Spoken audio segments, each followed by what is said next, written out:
Okay.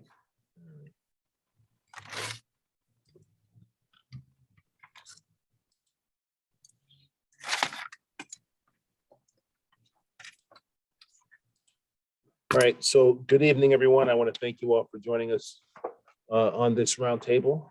As you know, this is the third roundtable of 2022, and overall, this is our 17th community roundtable in the Auburn Gresham community. In addition to 17 roundtables, we have hosted 3 in-person meetings, as well as 2 visioning sessions.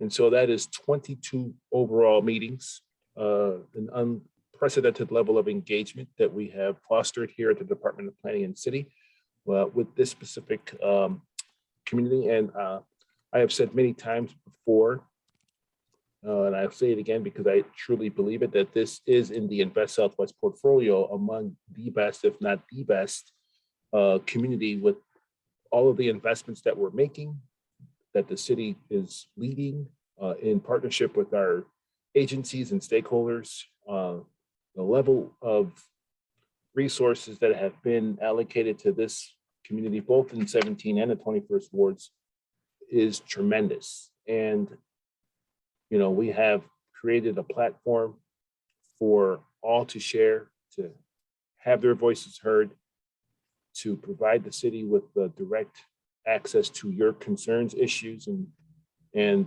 things that you're worried about, and how to make this community a place to live, work, and play safer and better. And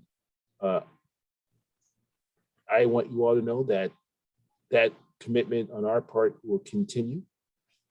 And I share the vision and goals of economic development, community development, job creation, safety, better education. All those goals I share with you.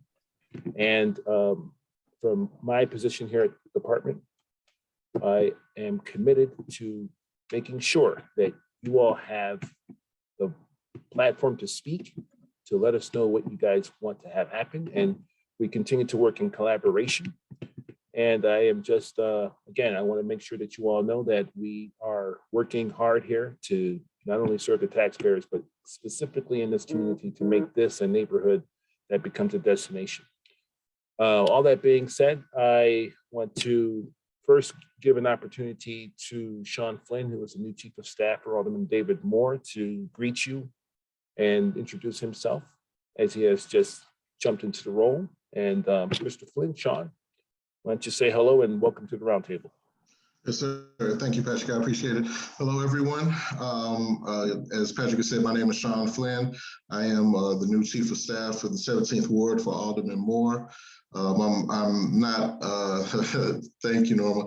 I'm not new to 17. I worked previously with David. Some of you may have met me before in like 2019 and 2020. And then I went away for a while. I did some work in the 5th Ward. And then now I'm back here in 19. So glad to be, I said 19, 17. Glad to be here. Glad to be working with the Alderman and also with you. I'm trying to improve our communities, and definitely AG is a beautiful place to be. So I'm glad to be here and help out. So anything you need from me or any way I can help and assist, please feel free to reach out to me, and definitely we can work on what needs to get done. Right, Carlos? You got it. Okay, thank you, Sean. Appreciate that. All right, tonight, let's get to it. So tonight we're going to talk about a couple of things.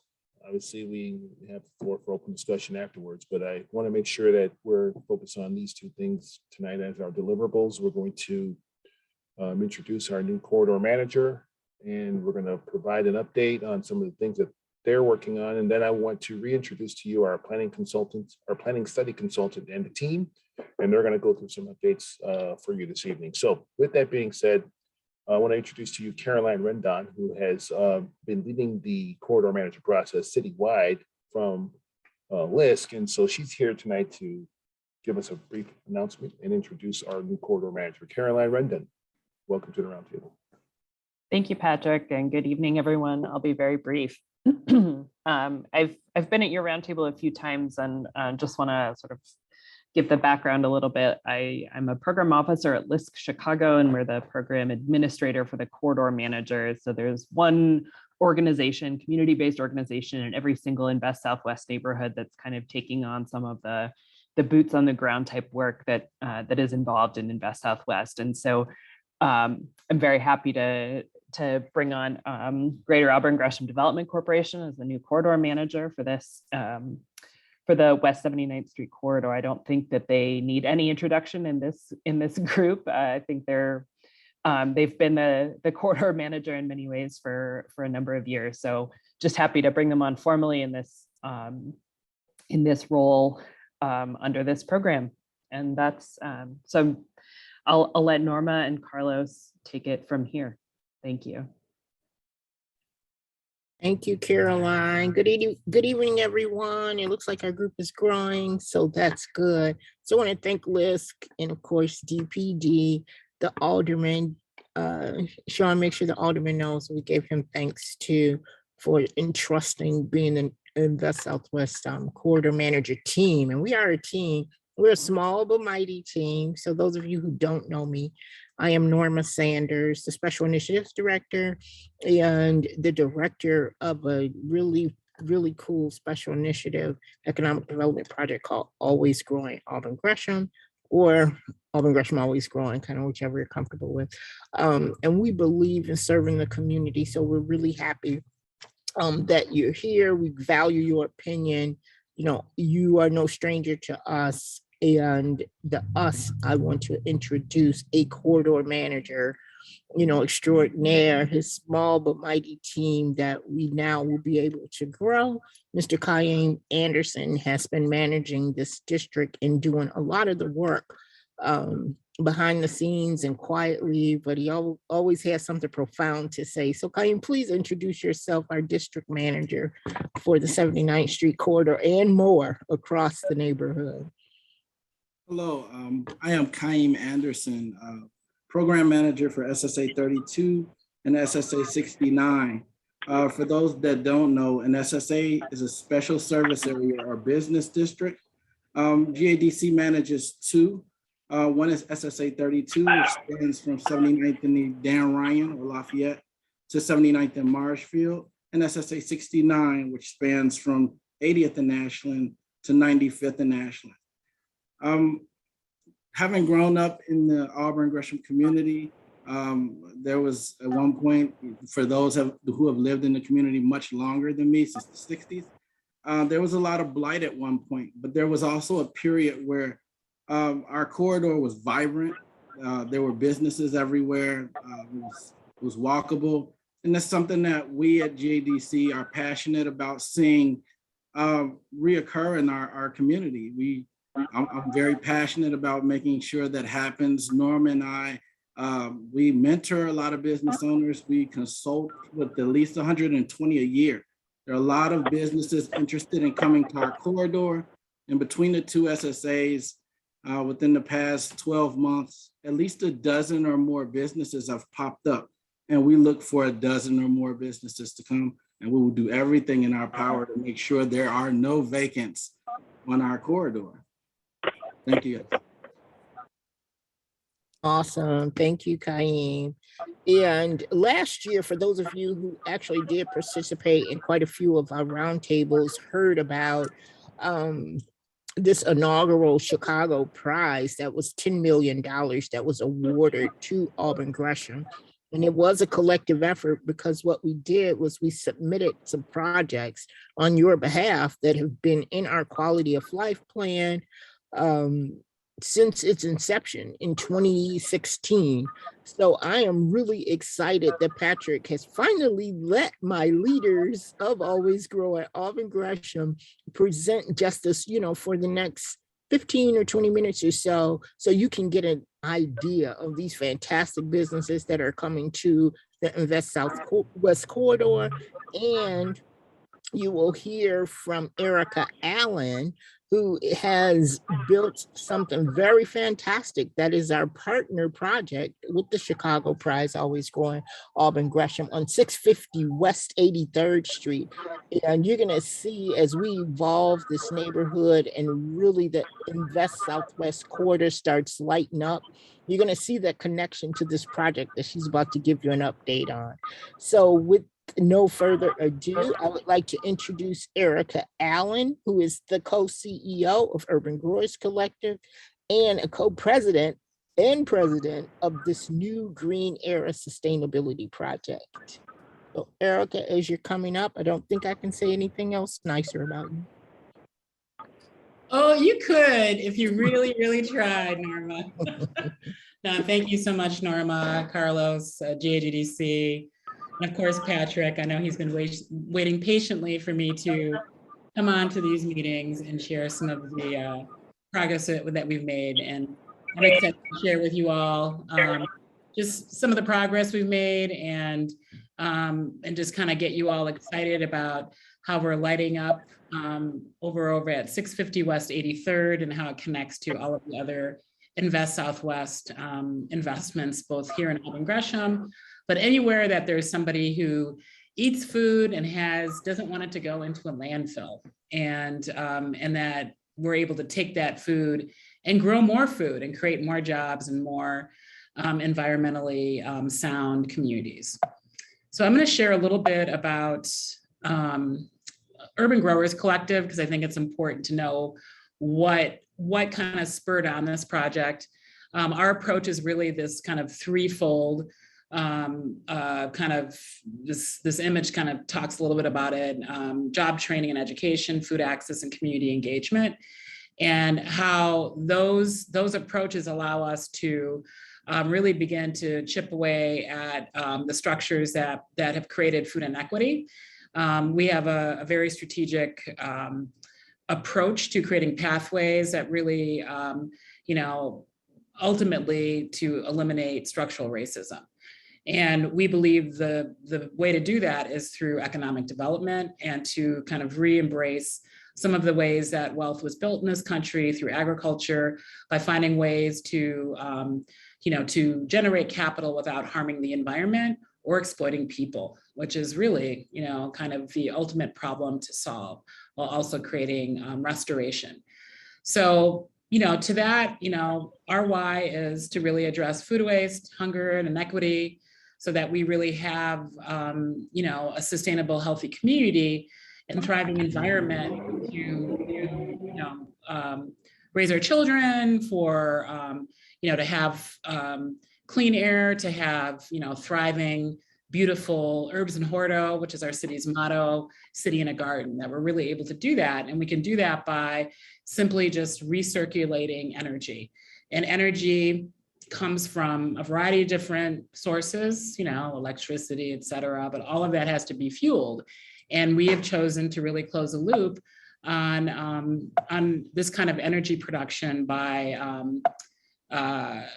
taking food waste and transforming it back into soil and capturing the methane that is generated when you break down food waste. For some reason my slides aren't advancing. Oh, here, okay. So with that, introducing the Green Era Campus. So the campus is going to be a $45 million initiative. The first phase is already funded, which is the digester. And you saw that in the previous slide. And what we've done here is transformed a 9-acre brownfield. It was a contaminated space that many of you, I'm sure, are familiar with. It used to be the city impound lot where cars were towed. Prior to that, in the early part of the century, it was a place where wagon wheels were fabricated. And before that, it was indigenous land. So really taking a space that that was, a blight. When we first came to the site, it was a fly dumping space. And we now have this vision of, beyond a vision, because it's being built, it's almost, phase one is almost complete, where we're generating green energy, we're creating jobs, we're growing fresh produce and expanding urban agriculture and gardens. We're incubating small businesses, especially worker co-ops, where folks are able to work collectively.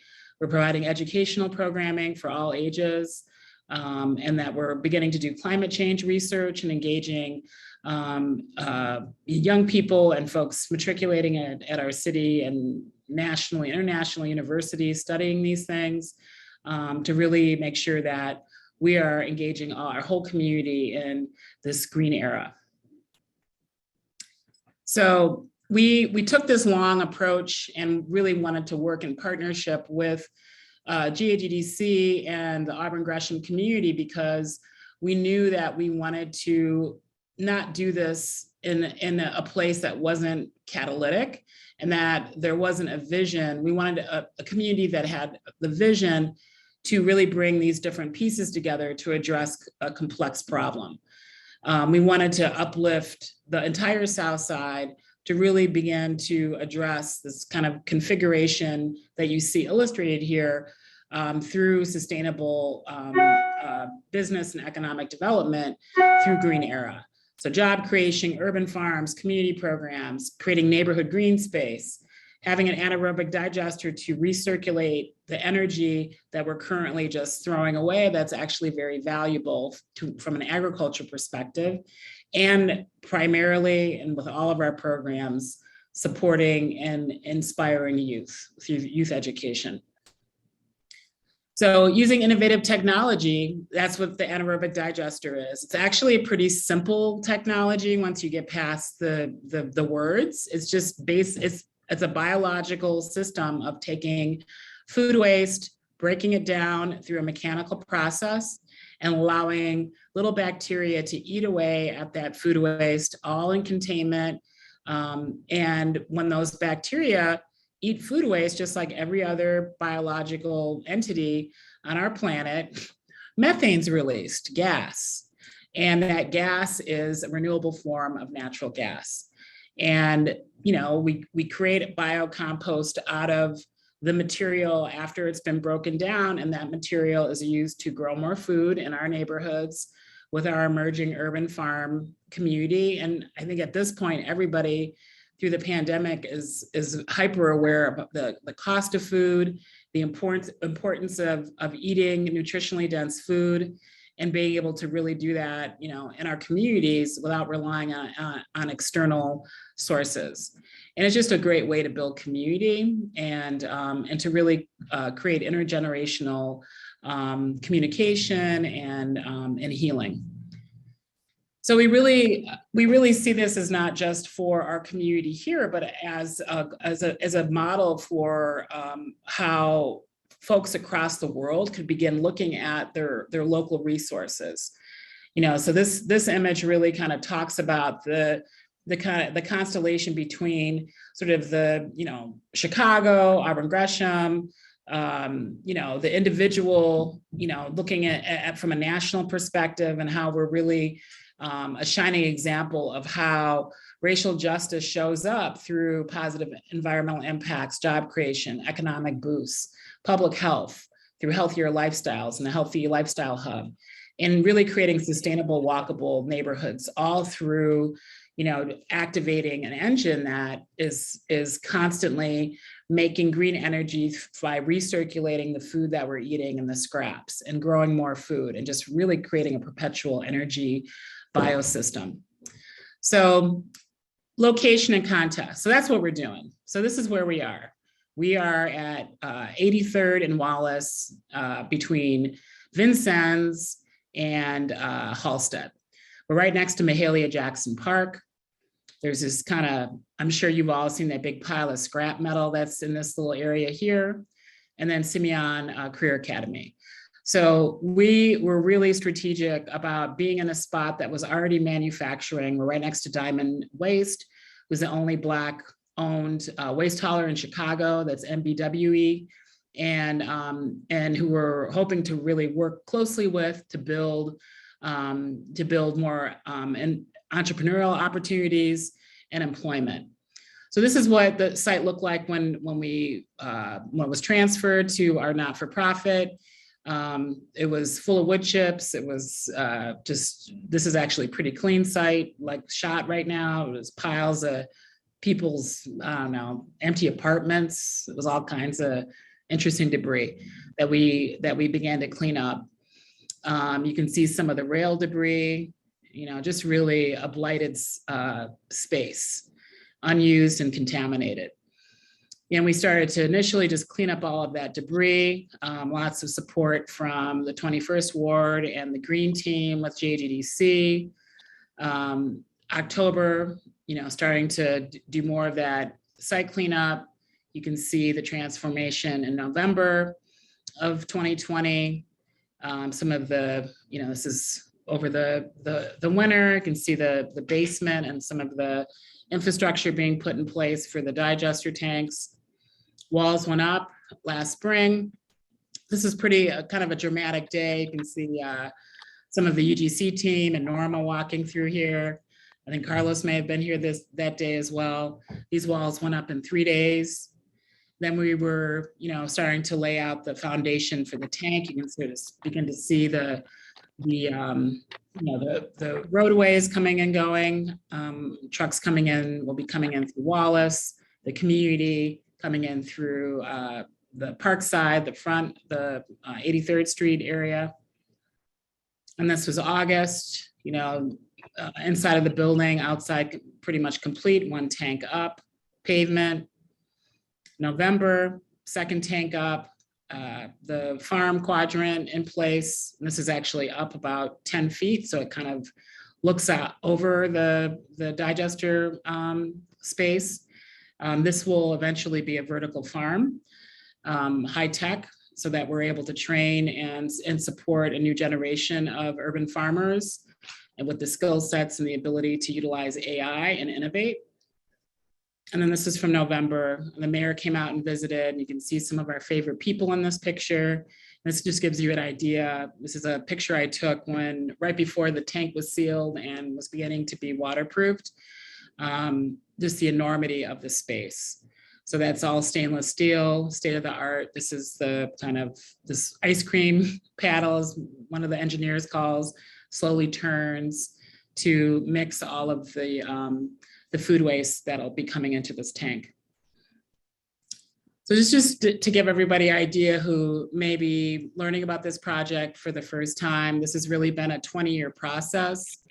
We began working with GAGDC in 2018, really earlier, this is incorrect. It's probably 2015, 2014, somewhere in there. But we really completed our master plan and sort of what we were going to do as we were moving towards the Chicago Prize and really aligning our visions post the quality of life plan. We engaged Taylor Staten to work with our team, the AGAG, teens from Simeon Career Academy and the architecture class. This is all happening during the lockdown and the pandemic, this phase 2 component I'm about to share. And board members and key community stakeholders. This was our approach, to engage stakeholders at the Woodson Library, which we did over 3 years of community meetings, and really kind of aligning with sharing education, but also what are some of the things, what are the attributes that we can add to this space now that it's real, now that we're building the digester, what are the other things we can include? We really wanted the youth to share their visions. They understood anaerobic digestion like in a way that was amazing. Very much ready to to not only shut this off. Not only to help plan this site. This is the image. This is the original image that they were shown. But they were asking when they could start working. When can we start working? When's this going to be built? And which was really encouraging to our whole team. This was the original design, which hasn't changed for the digester. The placement of everything has remained, but the youth looked at this area that planned developments have to have when they're a large space, just a kind of 100-year storm space, like you just have to give up this piece of land just in case. And they were really disturbed by that. They wanted to figure out a way to use it because they saw it as such a big piece of the campus that they wanted to see that be utilized. And they came up with some ingenious ways to both meet the needs of the site and stay true to the regulations that the city has, but also to make the space usable. And it was important to us and in the architecture design to uplift the vision of our young people so they can see their ideas manifest and that they're acknowledged that the ideas came from them. And as they grow up and as they return, they're going to see this facility grow and know that that it is for us and that it is a space that this and many other spaces that can really reflect the both the genius of our community, but also to engage our young people in engineering and green energy and climate resilient technology. So food access is where all of this really came from. It's a simple problem of how do we grow more food to feed our communities? We will be able to have about 2,000 households fed with food from this facility when we build the farm. We're also looking at I know Carlos and Norma and the GAGDC team can share the food insecurity work that they have been working on throughout the pandemic and continuing just to make sure everybody has access to nutritionally dense food consistently, and how that helps to shore up our immune systems, that we're taking care of our elders, and that we have this most basic of human rights covered. So that's a foundational kind of driver in how we got here. To that, we wanted to bring state-of-the-art facilities and proven methods to be able to really showcase best practices and to really inspire and be able to begin incubating new businesses, products. We're looking at 3,400 square feet of a community garden center and nursery where you can come and get plants, where you can come in and shop for affordable fresh produce that we're growing on site and through our network of urban growers, collective farms and partners. That we have a state-of-the-art high-tech greenhouse in a controlled environment growing so that we, no matter what the weather is doing, we're always growing food, and that we can train and create employment opportunities and work with cooperatives for Black and Indigenous people of color who have been historically disinvested from the agriculture system and dispossessed of land. And that, through this, we're able to really spur, the 57 acres of remediated land. Oh, it's not 57. It's actually 7 acres of remediated land on the site to grow more food. And that we will also have a commercial compost building that is in a quadrant of the site where we're picking up and able to distribute the compost that we're producing from the site. So where we began, on a high unemployment rate in Auburn Gresham, and just the statistics are staggering around the amount of Black Americans that live near toxic spaces that produce hazardous waste. The Green Era is taking us to creating 300 new jobs and having 20,000 square feet of community outdoor space that is clean, that is beautifully landscaped and peaceful. And that's really important for us, and that came out in a lot of the visioning meetings that we held.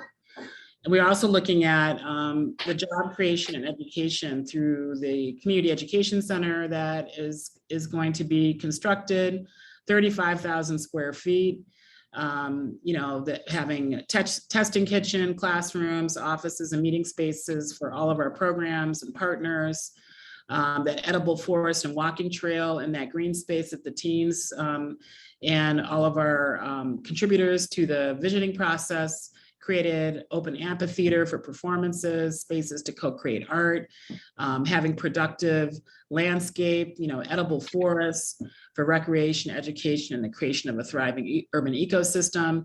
And then having that event plaza around the community education center where we can hold additional events, we can host, parties and weddings and, all kinds of other events.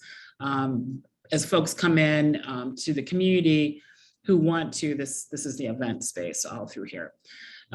People coming into the community wanting more places to convene and hold conversations and forums around how we can continue to build our economic sovereignty, and in the context, especially with the work that Green Era is doing in the era of climate change. So this is the entry that was visioned, 3 stories. You can see the digester building rendered here, but that's already constructed. Living walls, simple material, lots of spaces to convene and meet, and just community welcoming so that people can drive in. That was one of the things that we were asked to do, is that people could drive in and pick up orders. Having this kind of plaza space into this pergola, balcony space for perspective and additional meeting spaces. The design was heavily influenced by COVID, so we have lots of different ways that people can continue working, because we worked throughout the crisis. We're essential. We grow food, we distribute food, and people count on us to bring healthy food into the community through our Fresh Moves program and our other food access and resilience program. So we wanted to make sure that we could continue operating regardless of external events. So you can see a little bit more of the design. Arts are heavily featured. The youth wanted this food pyramid as sort of a monument and play space, and we thought that was really brilliant, and a way to kind of create an architectural space. And so we included that, just having shipping containers and being able to use some of the materials that are industrial, but also to integrate natural environment with wood and the living walls. This is a view from that retention pond environmental space looking towards the building, and you can see they really wanted parking on the other end, and they wanted people to walk through this space and park and have this kind of experience. But we were too far down the design road for that. Just having being able to extend the space in a way that adds more programming and really is in keeping with all of the visions that we shared with them, that the community and all of our planning meetings wanted to see in this space. Coming in, having a safe space to walk and reflect, you can see this here. You can really see their vision take hold. And also just the simplicity of the design, and how it kind of, it mirrors, it's an industrial site, but is also welcoming to the community. Everybody likes to eat, and we grow a lot of food, and we're constantly being asked, how do I cook this? How do I, I've never heard of this vegetable, and I'm constantly kind of talking about different recipes and ways to make all the vegetables that we grow.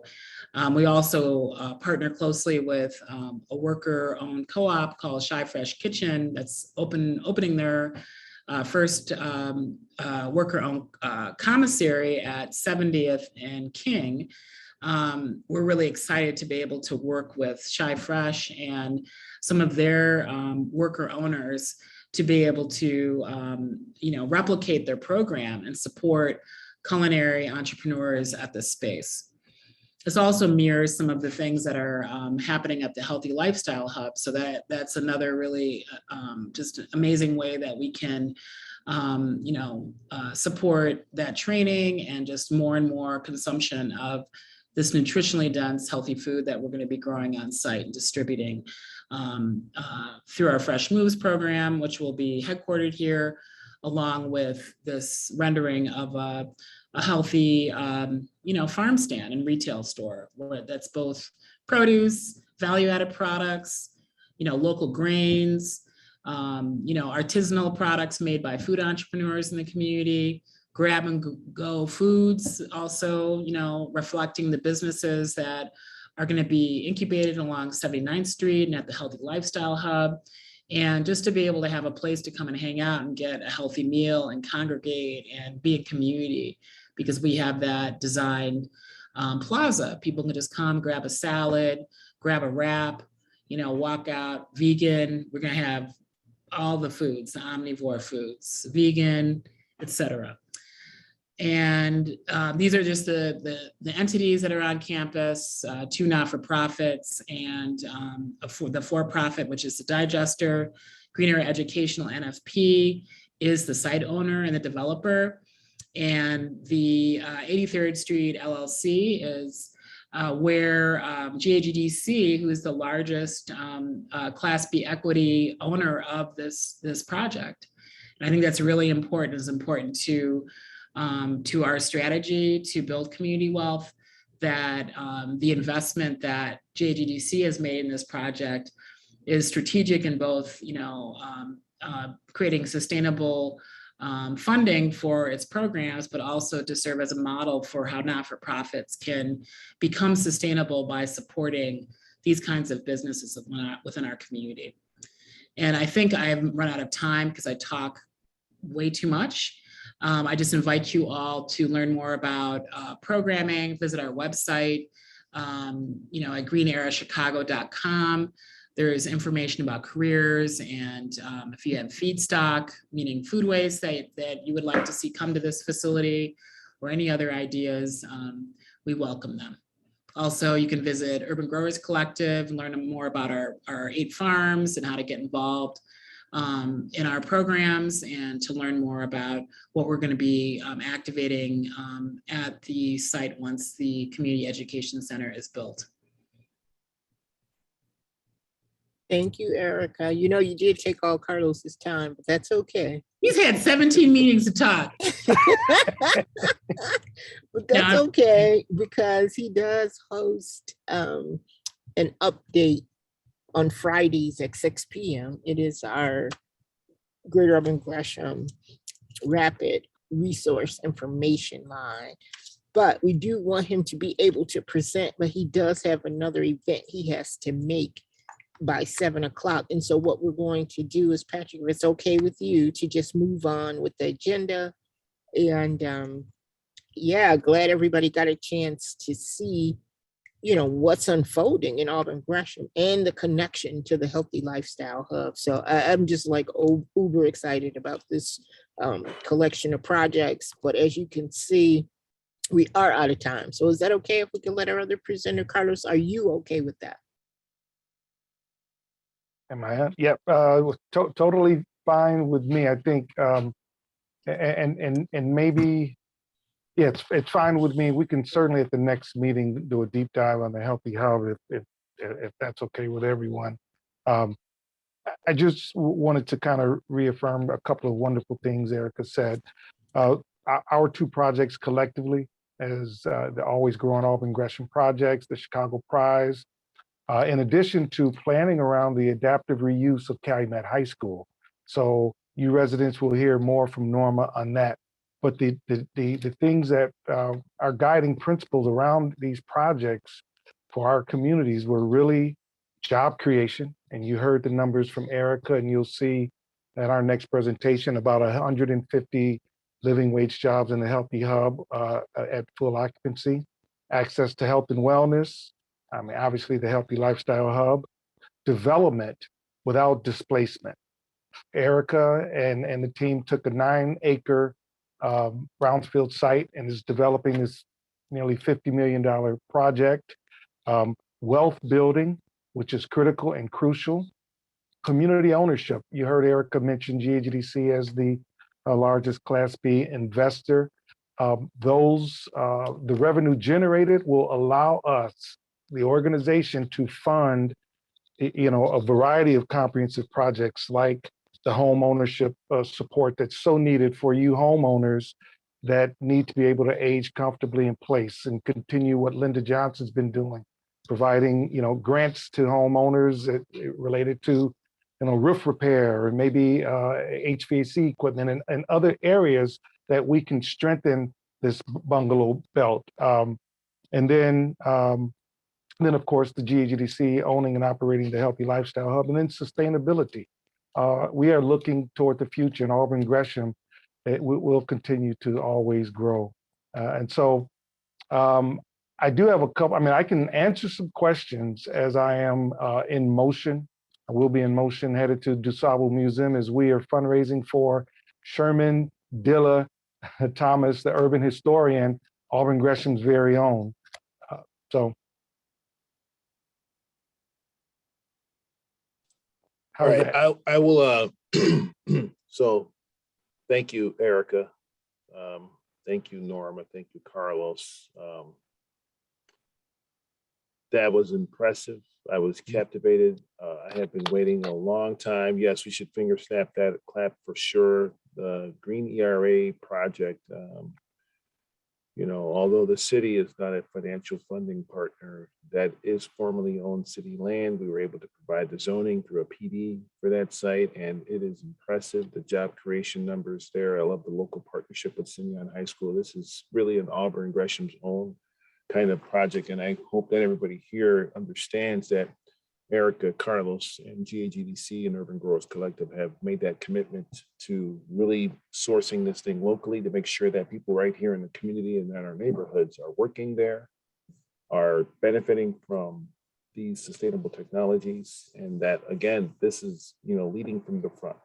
And it's balanced. We got projects in the 21st ward. We have projects in the 17th ward. We're going to move to the next part of the agenda. Unfortunately, if there are any questions, I'll entertain for 2 minutes if we have questions. But please, if you're asking questions, come off of mute so we can hear you. If you have questions of either Erica or GAGDC. I have a question with sure. GAGDC. Go ahead, ask your question, Ms. Wilson.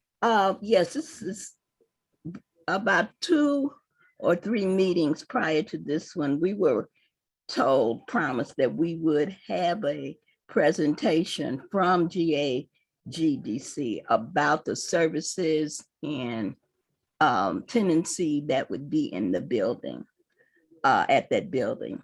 That was a wonderful presentation we heard today. That project is well on its way, and all the I's have been dotted and the T's have been crossed. But for residents who are, the Healthy Hub will impact greatly to what is going to come into our neighborhood. So I happened to be at the business caps meeting and ask a couple of questions, but we do need to know the additional traffic and residents, people who will be coming in because of the hours. I heard Mr. Carlos share that the hours were going to be like 7 a.m. to 8 p.m. And I don't want to misquote him for the medical services. So I think we do need to have a real good summary, a real good presentation of what's going to actually be in the Healthy Hub and the kinds of employment, et cetera, numbers that are there. And I was hoping we'd get that today too. So let me commit, I think you guys, you guys can see my screen. And so what is before in front of you, and then Ms. Wilson, we will do a deeper dive at the next meeting, but it is exciting to share that, University of Illinois Health Systems will be operating an immediate care center at the Healthy Lifestyle Hub, expecting occupancy in mid to late June. The types of services that they will be providing obviously are, primary care. There will be dental services. I'm really excited to have oral health services right here in our community as well. They'll also have mental health services. So there will be, I believe, 10 to 12 exam rooms for the primary care services. There will be 6 to 8 dental exam rooms for the oral health services, and then 2 rooms focused on mental health support. And I'm moving while I'm talking here. Bank of America will be in the Healthy Lifestyle Hub on the first floor. It will be a site that is similar to many of their newer sites, primarily virtual site that will be manned 2 to 3 times a week. Let's see what else is on my screen here. On the first floor also will be dining options. So Mickey's Retro Grill, just like the one at 81st and Stony Island, will start construction within the next couple of weeks on the first floor. On the flip side, and I do have some really nice renderings, but on the flip side of Mickey's Retro Grill, we have space for a cafe coffee shop. You do see on the screen, and that should not be there, Afro Joe's. That we were in conversation with the owners. As you guys know, Afro Joe's is leaving their space and leaving the community temporarily. So we've been in negotiations trying to make certain that they stayed here in Auburn Gresham. Big Brothers Big Sisters is moving in as well into the Healthy Hub on the first floor. And then an independently run pharmacy. So, one of the things that jumps out to most people is that, when the civil unrest occurred, we lost just about all of our pharmacies. We lost many of our financial institutions. And so this is an opportunity to kind of bring back many of those things that healthy, vibrant communities generally have. What else is on here? UIC Neighborhood Center. So on the third floor, University of Illinois at Chicago will have an extension, if you will, out to our community. And so there will be free legal services offered out of that establishment, as well as support for prospective entrepreneurs, and then support for students as well. And sorry for the background noise. What am I missing here? Heartland Alliance. So Heartland Alliance will be on the third floor. They will have a pretty strong workforce development component, tying in with all of the job creations that both of these large-scale catalytic projects, will be generating, and then GAGDC on the fourth floor with a digital community center and co-located space with partners like CEDO, which is the Center for Elderly Law, and a couple of other organizations. Serenity Home Healthcare, their new entry into the building that will be providing home health care to residents in the community. And AGB, always giving back, one of the local, it's another African-American owned business that provides security services. And then lastly, on the first floor, back on the first floor, what the Chicago Bears have invested in is the build out of a high-tech teaching kitchen on the first floor and training center, which will allow our partners like University of Illinois at Chicago's Office of Community Engagement and Neighborhood Health Partnerships to provide cooking demonstrations. Other operators can also utilize the space at cost, but when you look at this entire building, it's really around health and wellness, job creations, and providing access. There will be quite a bit of focus on our support to our senior populations. And so we're already looking at, an expansion of services and kind of building out a health and wellness campus. And And that's a really, really quick snapshot of the building. Thank you, Carlos. We have one more question and then we're going to move to the next part of the agenda. Brandon Curry, please make your question brief. Thank you. Good evening and welcome to the roundtable. Thank you. Brandon Curry, I also go by Amir. One of the things that I just wanted to know is as far as like scalability of the bit of what this project is going to bring to our community.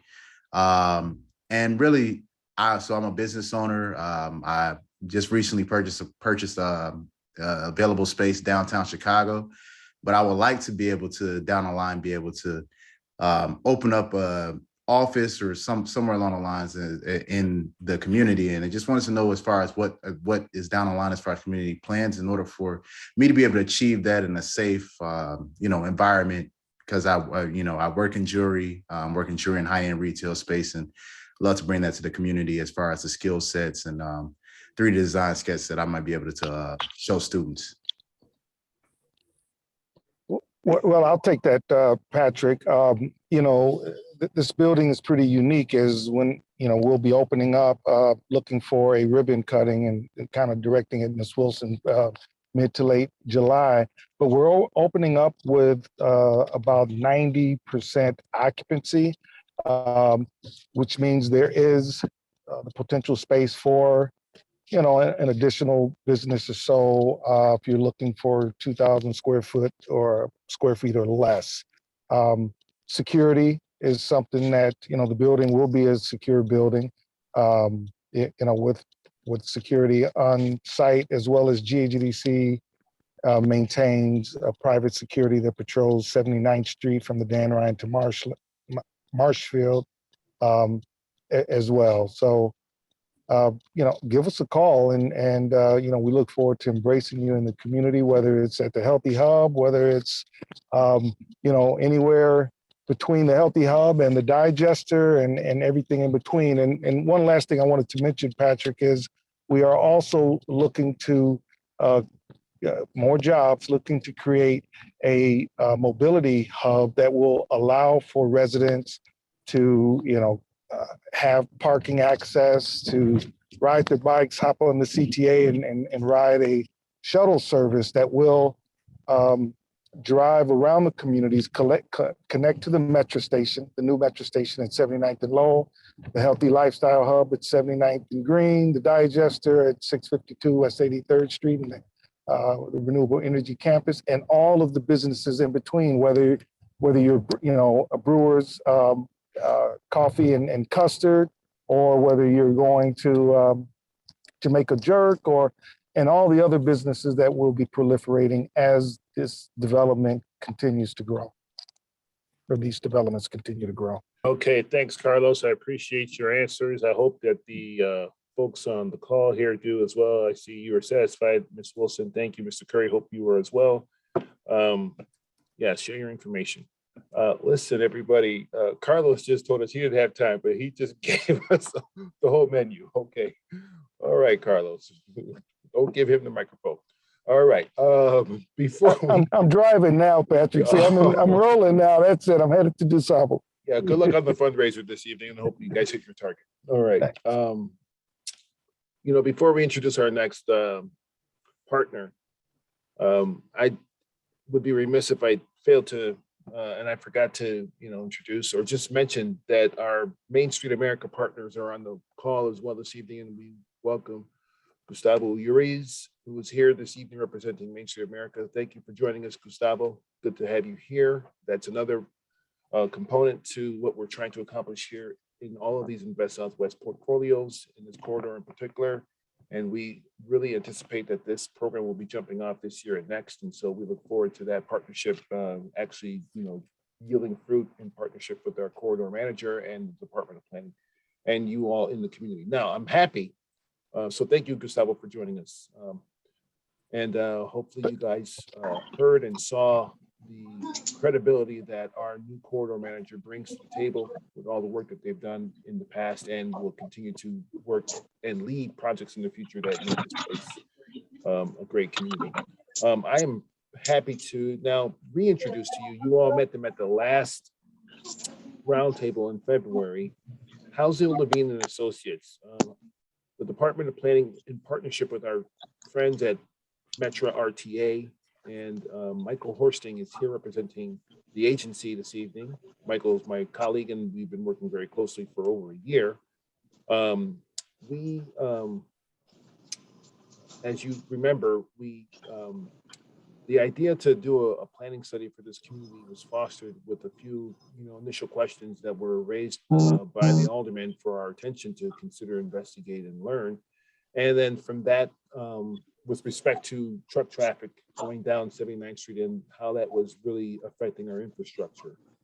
And from that conversation, DPD reached out to our partners at RTA, Metro RTA. I always get it wrong, Mike, but so we reached out to our partners, and we began conversations about looking at not only the transportation grid in the community, but also a larger, broader study to examine, what are some of the ins and outs and the community impacts of our work. And I'm glad and I'm proud to say that this is our first planning study that is ongoing right now in an Invest Southwest area. And you all heard just a number of projects that are being led simply just by GAGDC. And so, we're really excited about the possibility of combining the work that's ongoing, the work that's planned, in addition to this planning study that will help kind of center and focus our efforts with, examination of the work now and the work ahead. And so with that, I am proud to introduce Josh Kuntz, who is our representative tonight from Housing Levine, and he will go through another quick kind of briefing with some new project updates. And also we'll have an opportunity for the community to, again, have another chance to really be part of this process. So Josh, welcome to the roundtable. You have sharing capabilities. Thank you for coming this evening. And introduce your team before you start. Thanks. Yeah, thank you, Patrick. Thank you so much for having us tonight, everyone. Really appreciate the opportunity to be here. Our team is a larger team tonight. I'm here from House of Levine as a project manager for the project, along with Daniel C. from House of Levine. He's on the call as well. And we have a larger group with Brandon Nolan and Charlie from our office. And then I'll share my screen and start a presentation and talk about a few other of our partners for this planning study.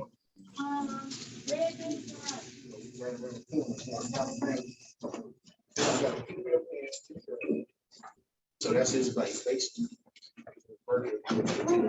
I just want to confirm that can everybody see this? Yeah.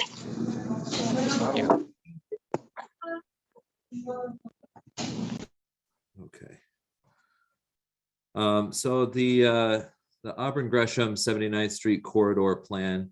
This is the project team includes site design, a landscape architecture and urban design firm. They're going to be on board for placemaking, wayfinding, activating the right of way, those type of recommendations. They're one of the projects in Chicago that they're known for is the Argyle Shared Street, really influential space that they helped put together. We're also partnered with Fish Transportation Group. They're a multimodal transportation firm based out of Chicago. They'll be on board for transportation recommendations and policies, bike and pedestrian improvements, coordination with CDOT and things like that.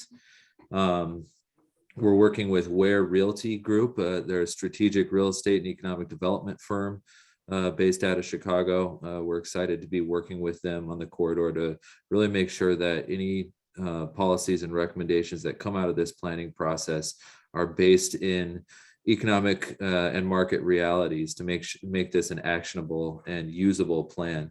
And then, of course, we'll be working collaboratively with RTA and DPD throughout this process. So that's the whole team. It's not just House of Levine, but it's these great partner firms that are going to make this a really usable plan for the community. And House of Levine, just a little quick background. We're based out of Chicago. We're located right downtown.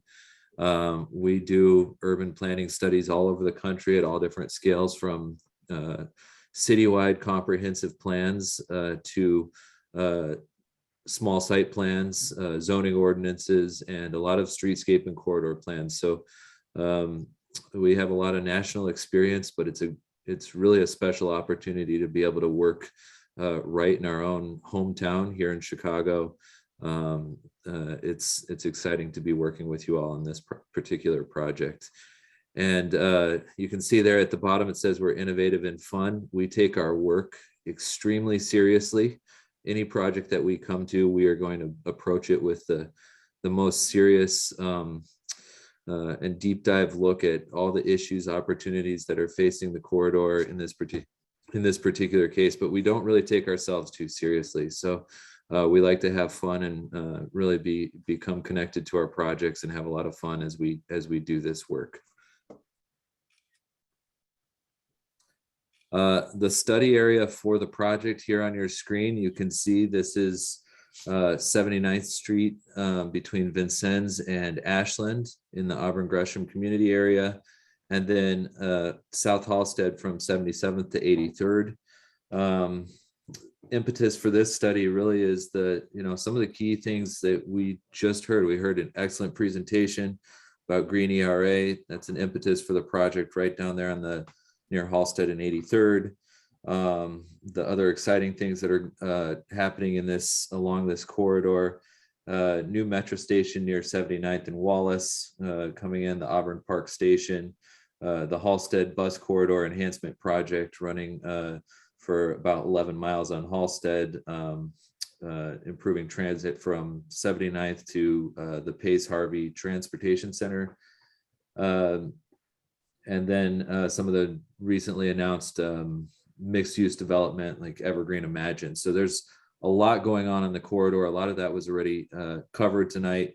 And all of this really, I think somebody earlier said that there's a vision for a vibrant, walkable, and connected corridor that's going to tie all these things together so that, you have all these great things, and then people are going to want to walk and move between different areas of the corridor and the community. And that's what this plan will aim to do, is roll these things all into a cohesive corridor vision anchored by solid recommendations that we put together with our team and based in market realities. So that's what a corridor plan can do. And I'm going to just briefly take you through the scope of work here. This looks like a lot of tasks, 9 tasks, but really what we like to say at House of Levine is this really boils down to 3 things. First, we need to gain an understanding of where we're at today on the corridor, and then take a look at where do we want to go, and then how do we get there. So tasks 1 through about 4 here really are sort of the existing conditions tasks. We're going to be conducting community outreach, and Daniel's going to show us a little bit about of some of those community outreach tools that we already have set up. That's going to run throughout the process. You can see that in task 2 here. A close look at transportation and existing conditions analysis. We'll be working with Fish Transportation Group on taking a look at some of the recent studies and plans, doing a corridor field reconnaissance, and starting to put together some of those early recommendations and identification of potential redevelopment sites for the corridor.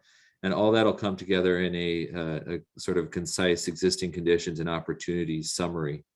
And then we'll be working with Ware Realty for a residential market analysis and a commercial market analysis to make sure that as we get into the vision for the corridor, that it's based in reality and based in sort of hard facts in the community.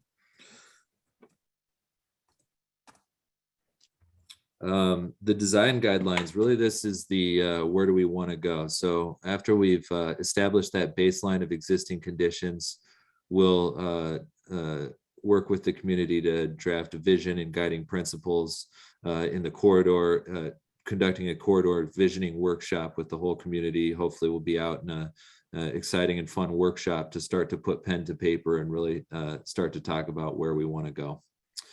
And then the how do we get there when we finally pull all this together and create an actionable plan for the corridor.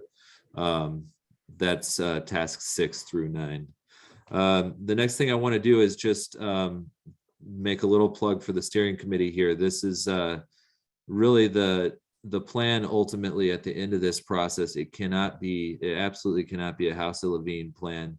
It can't even be a DPD plan or an RTA plan. This needs to be a community plan, 100%. That's what's going to make it successful. And the steering committee that we're hoping to put together will be a sounding board throughout the process. You saw it's about a 16-month process, and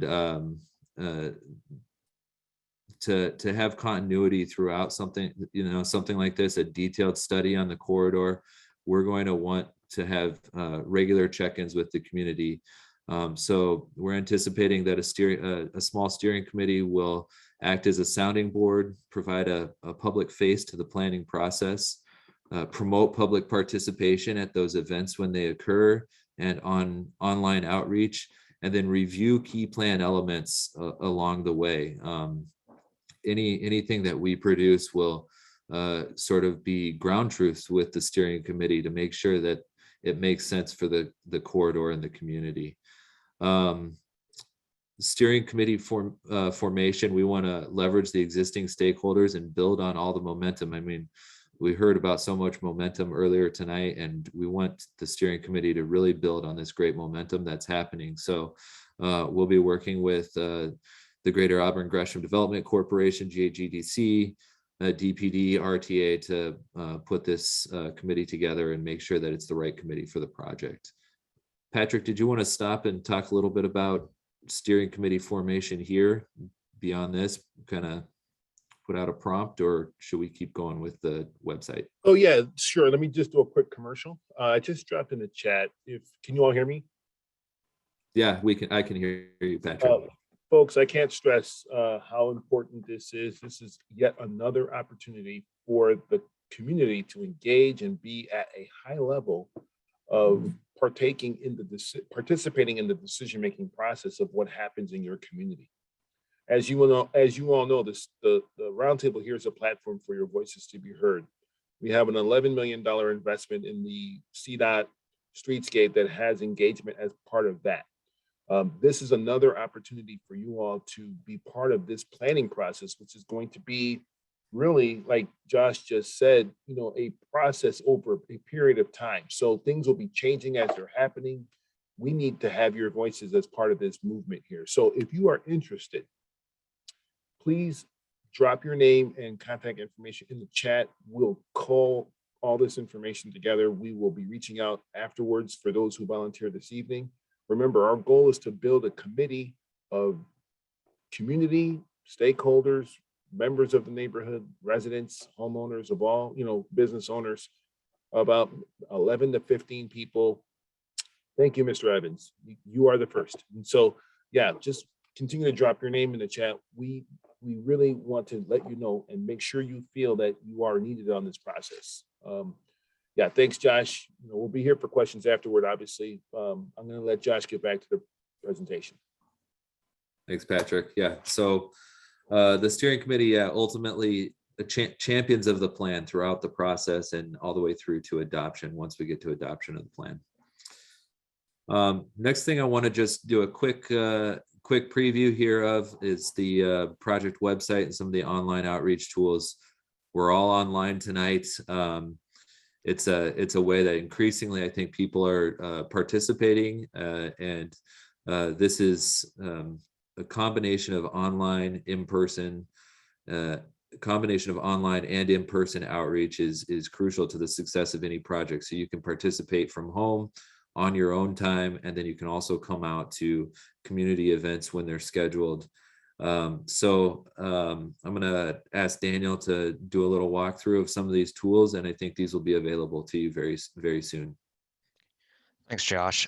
So what you're seeing here is the homepage of the project website for the 79th Street Corridor Plan, recently set up. And as the planning process moves forward, we'll be providing updates to what's happening, upcoming outreach events, documents such as draft plans or interim reports that are available for public review. Next slide, please.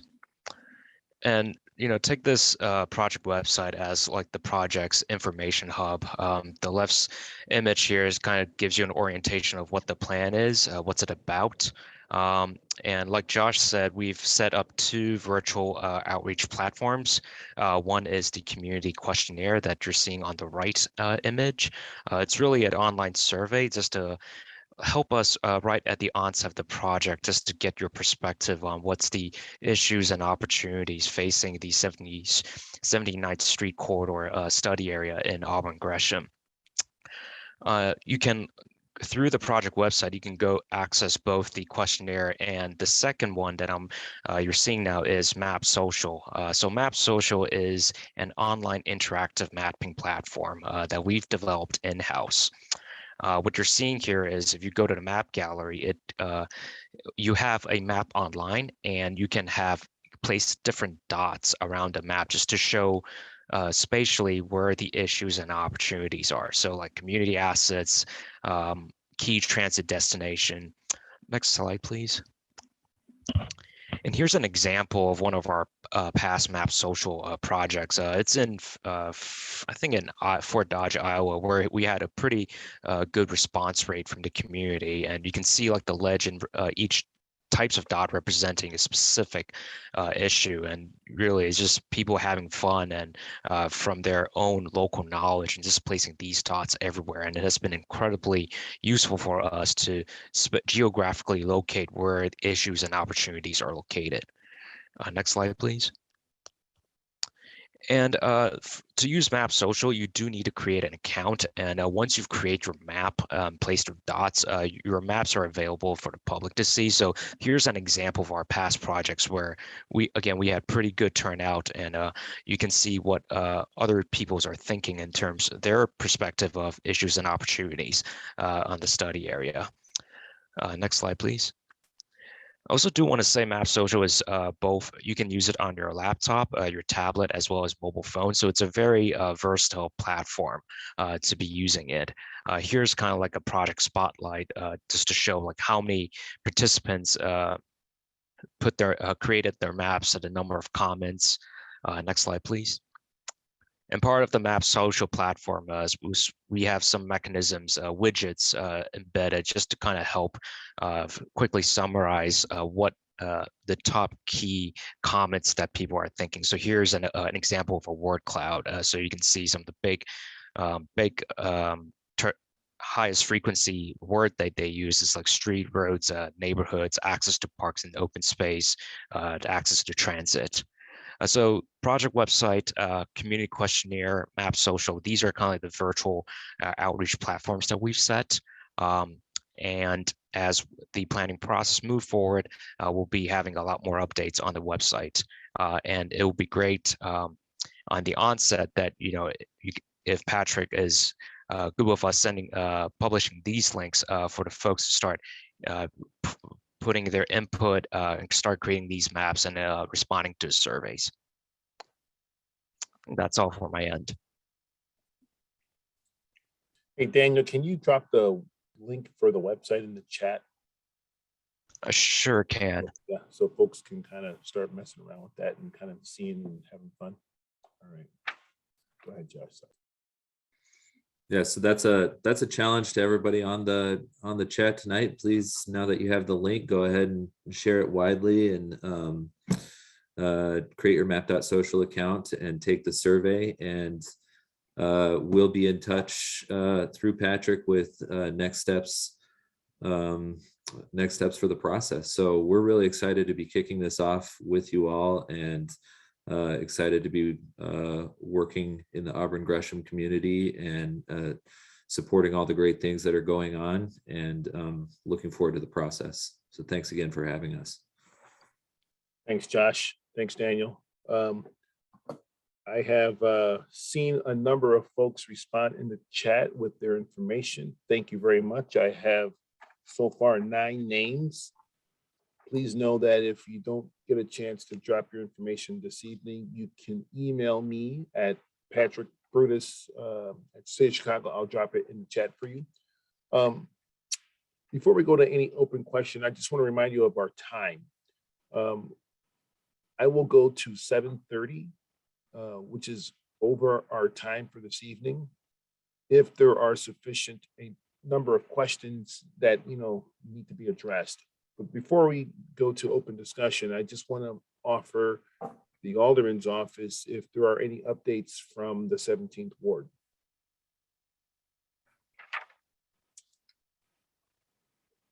Sean? Okay. I'm sorry. I'm still here. I'm sorry. Say the question again. Do you have any updates from the 17th Ward office?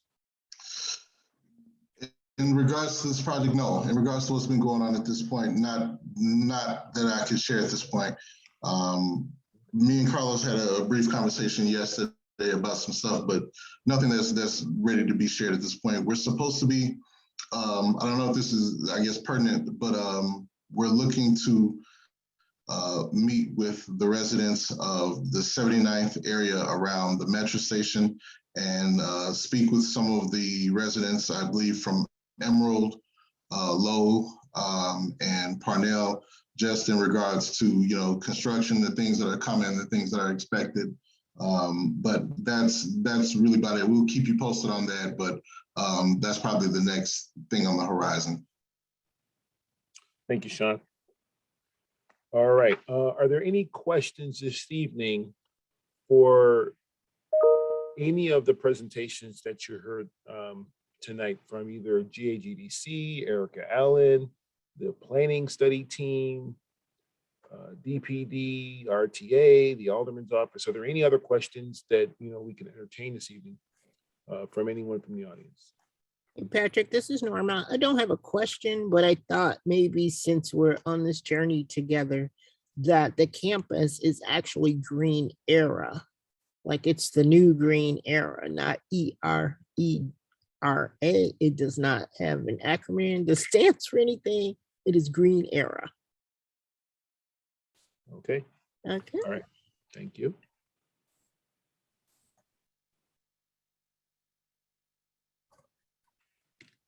Anyone else? Go ahead. Hello. Yes. Hi. Charity, how are you? This is Helen Charity. I had spoken in the very beginning, Yep. and I just kind of wanted to make a point and ask a question.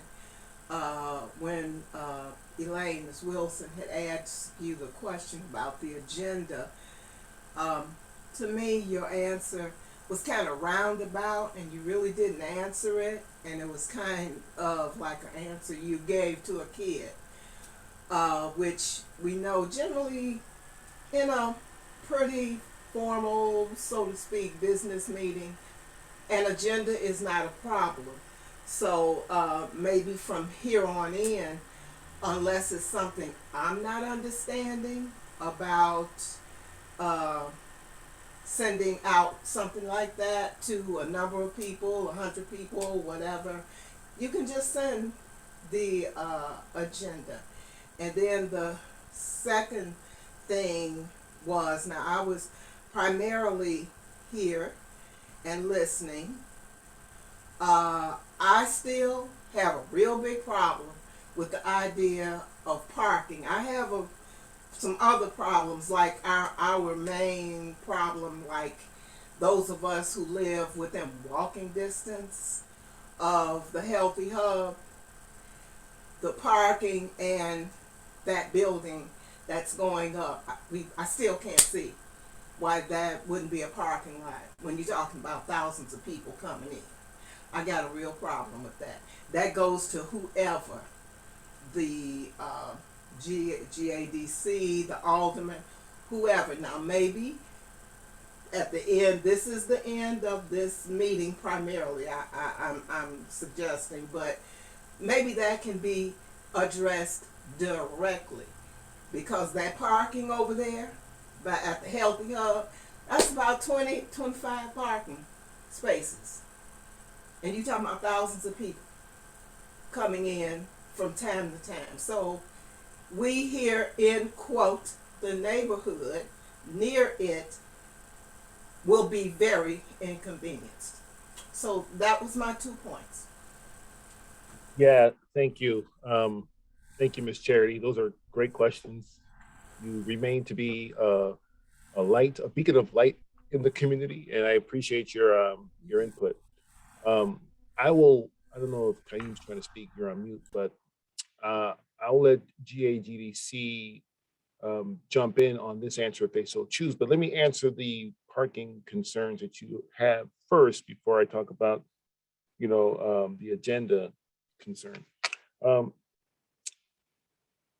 The parking,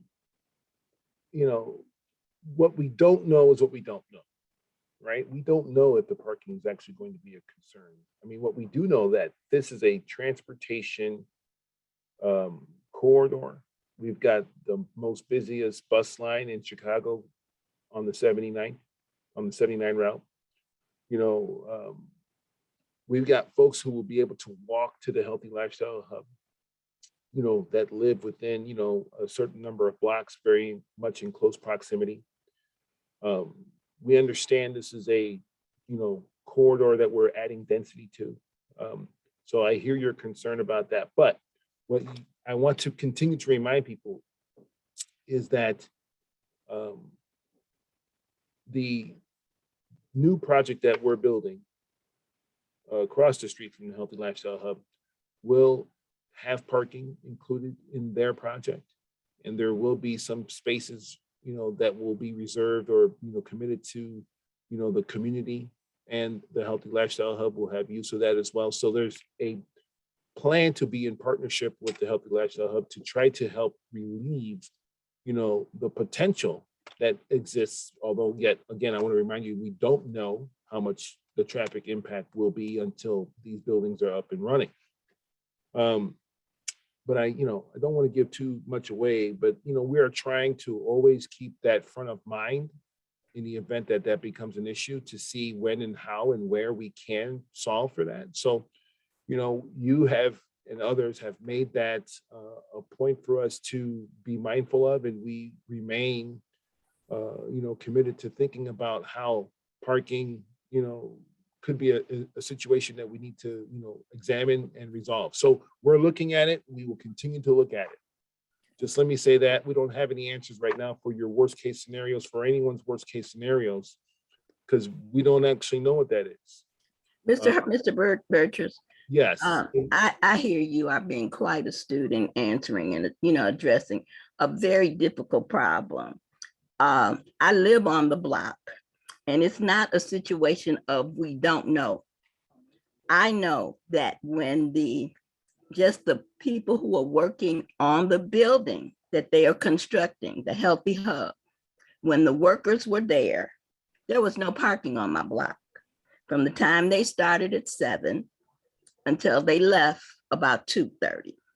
We know when there was a security company who was using the space and that parking lot area, when those persons came to work, they parked in the block and we had no parking as their shifts changed.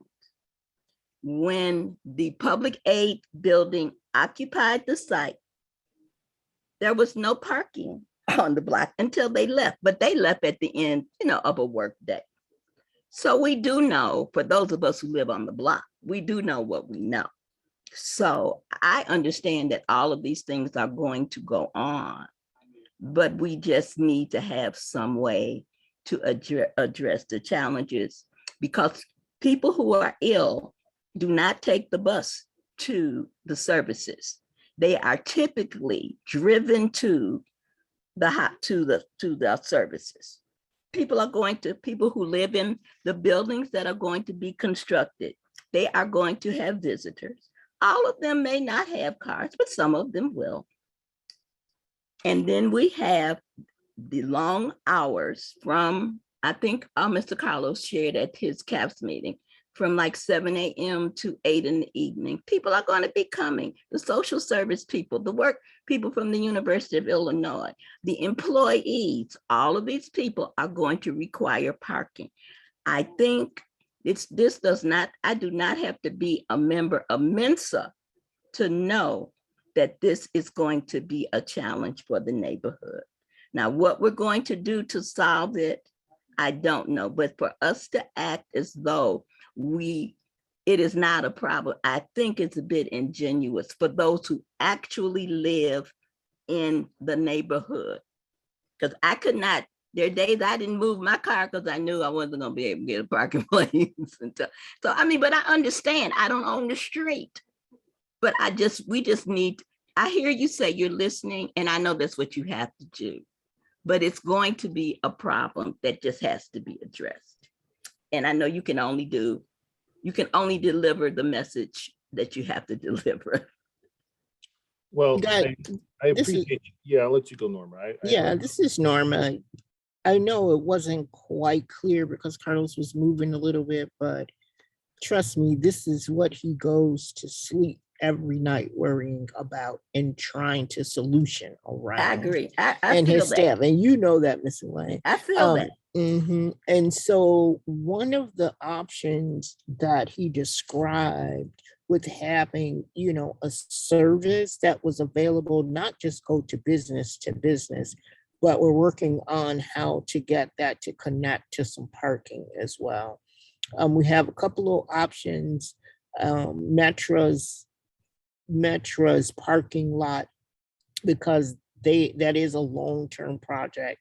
That area are options. And so when we open that building, we will have some options. It may not be the permanent option, but trust me, he is working, and his staff and Kaim and I are definitely working. Then the city has some things in mind to help us solve this. So yeah, it wasn't our original solution, but it may be the end with all that. A parking garage makes sense, whether it is something that the city likes to do or not. But we're definitely working that issue as fast as we can. We thank you. Okay, Ms. Wilson, I will just note for the record that you gave Norma an amen, and I want an amen too, because I'm working hard and falling asleep trying to figure out how to solve for parking in your community as well. Yeah, Auburn Patrick Gresham is great part again. of the team. Yeah, he can't get away from it. My job be a is to part make of this. Auburn Gresham great again, and I want you to give me an amen too publicly, and I would appreciate that. Thank you very much. I will give you an amen. I understand that everyone has the people they have to answer to, but we know that it's a problem, and we can't act as though it's not a problem. Exactly, it's everybody's problem. I'll But just we will repurpose. Yeah, we'll repurpose whatever nearby lots that we have to. Unfortunately, it wasn't kind of part of the original that we were thinking would be a little bit closer. So, but we're going to get something close by, and we're talking to people who care about this just as much as us, that could potentially help with vehicles to get people where they need to be to park. So we really are aggressively working this. Go ahead, Patrick. Thank you. And Patrick is on the team as well. Yeah. Okay. I don't see any other questions, so we'll wrap after I give this answer to Miss Charity about the agenda. So everybody, please know, listen, this is the 17th meeting.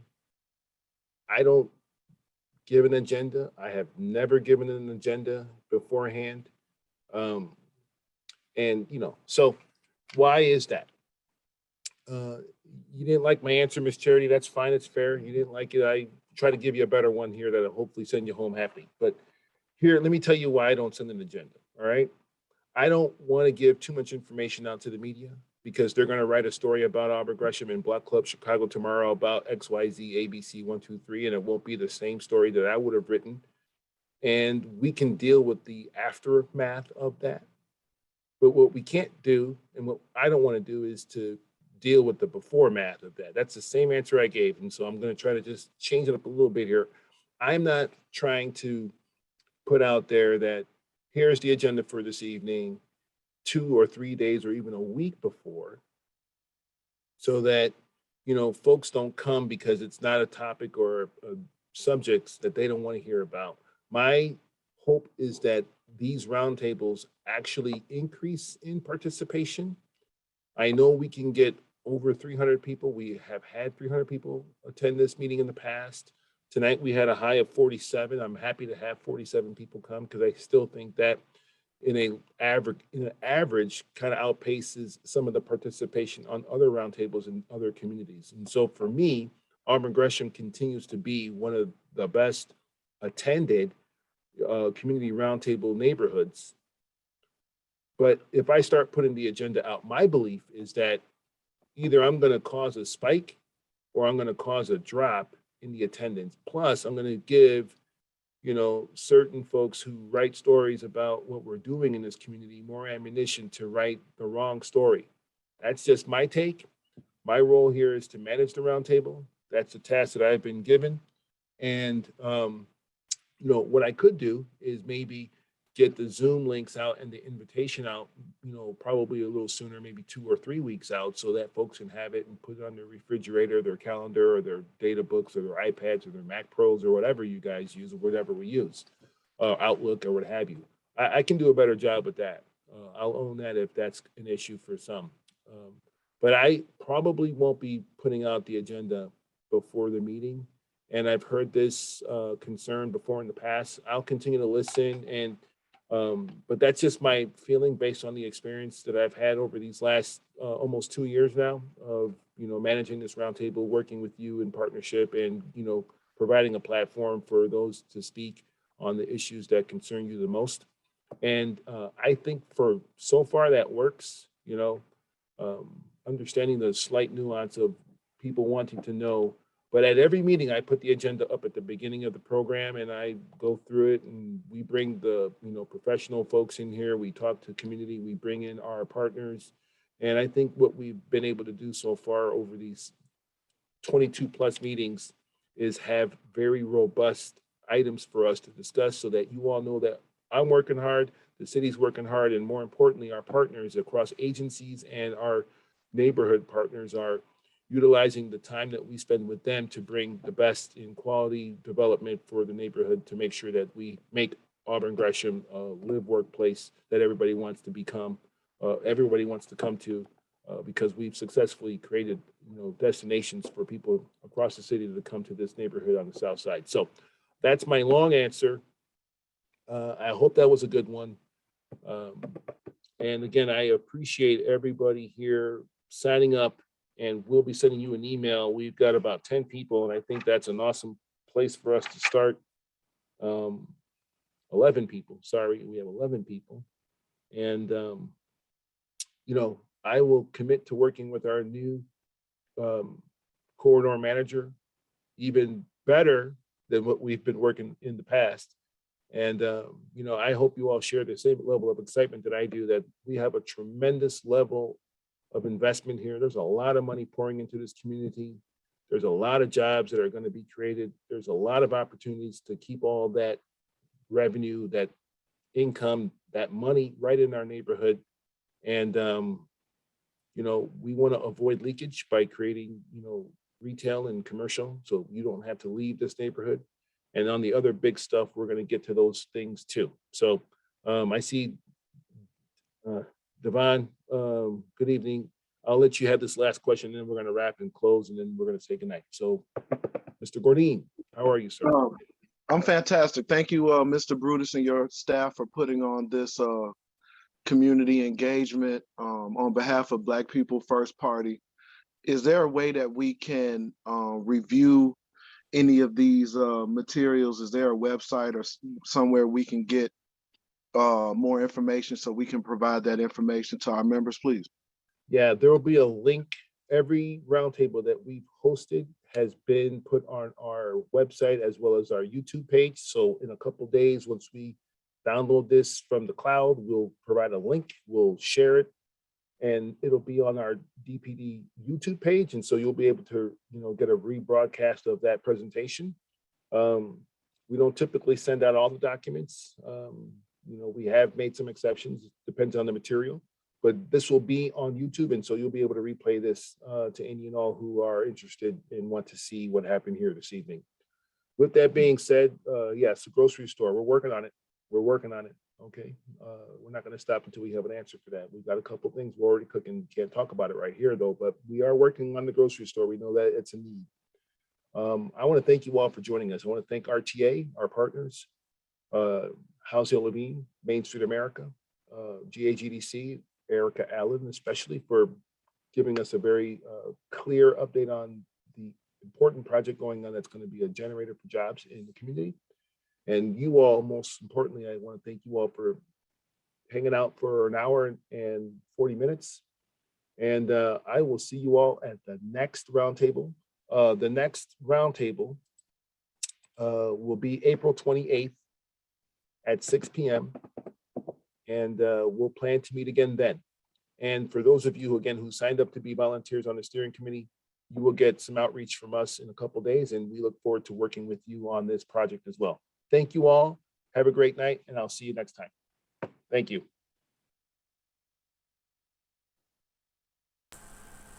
Good night, and thank you. Right. Good night. Thank you. Good night. Be safe. Good night, everybody. Thank you, Ms. Wilson. Wait.